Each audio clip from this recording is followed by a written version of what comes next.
গাজীপুরের টঙ্গীতে গভীর রাতে বেইলি ব্রিজ ভেঙে একটি সিএনজি অটোরিকশা ও পাথর বোঝাই একটি ট্রাক তুরাগ নদে পড়ে গেছে। ঝুঁকিপূর্ণ সাইনবোর্ড না থাকায় ট্রাক ব্রিজের ওপরে উঠে পড়ে। এ ঘটনায় গুরুতর আহত হন অটোরিকশা চালক ও ট্রাক ড্রাইভার। এদিকে বেইলি ব্রিজটি ভেঙে যাওয়ায় বিকল্প পথে চলার পরামর্শ দিয়েছে ট্রাফিক পুলিশ। ফলে দিনভর চরম বিপাকে পড়তে হয় কর্মজীবীদের। গাজীপুর থেকে আশরাফ হোসেন ঢালির তথ্যচিত্রের desk report. Tongi Bailey bridge ভেঙে একটি ট্রাক ও একটি সিএনজি অটোরিকশা তুরাগ নদে পড়ে গেছে। শনিবার ভোরে এ ঘটনা ঘটে। এতে গুরুতর আহত হয়েছেন সিএনজি অটো ও ট্রাক চালক। তাদেরকে হাসপাতালে নেওয়া হয়েছে। স্থানীয়রা জানায়, বেইলি ব্রিজটিতে ঝুঁকিপূর্ণ লেখা সাইনবোর্ড না থাকায় চালক তাতে গাড়ি উঠিয়ে দেয়। আমরা দেখতে পাচ্ছি যে ওই ব্রিজে এবং এটা দুইটারই এখন নাজুক অবস্থা। এটাও যে কোনো সময় ভেঙে পড়তে পারে। সাধারণত 5 টনের উপরে যে ধরনের যানবাহনগুলো চলাচলের বাধা নিষেধ আছে, ওগুলো উপেক্ষা করে কিন্তু এখন চলাচল করতেছে। রিক্সাগুলো তো জ্বালায় আছি, পথ রিক্সা তো প্রচুর জ্বালা।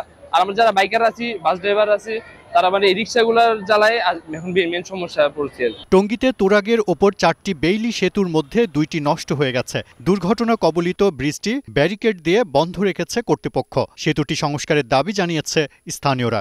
যদি সাথে লগলগ যদি একটা সাথে একটা যদি লাগে গাড়ি চালাইতাম, তাহলে এটাও ভেঙে পড়ে যেত। বেইলি ব্রিজটা যদি আরেকটু বেইলি সেতুর সংস্কারের বিষয়ে ঢাকা উত্তর সিটি কর্পোরেশনের প্রকল্প পরিচালক ফরহাদ হোসেনের সাথে যোগাযোগ করে তার বক্তব্য পাওয়া যায়নি। তবে পুলিশ জানায়, সড়কে শৃঙ্খলা ও যানজট এড়াতে মাঠে কাজ করছে ট্রাফিক পুলিশ। বেইলি ব্রিজের উপর দিয়ে একটি বালি ভর্তি ট্রামটা ভোর রাতে দিকে উঠে বেইলি ব্রিজ ভেঙে যায়। আর আমরা জানতে পারি যে এখানে হতাহতের কোনো খবর আমরা পাই নাই। ড্রাইভার কিছু আহত হয়েছে, একজন ড্রাইভার। আর অনেক রাতে লোকজন আহত খবর পাই। যানবাহন চলাচল স্বাভাবিক আছে।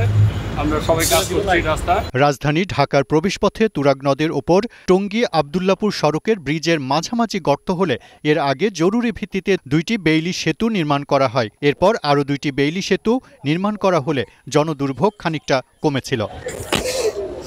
Global television news desk.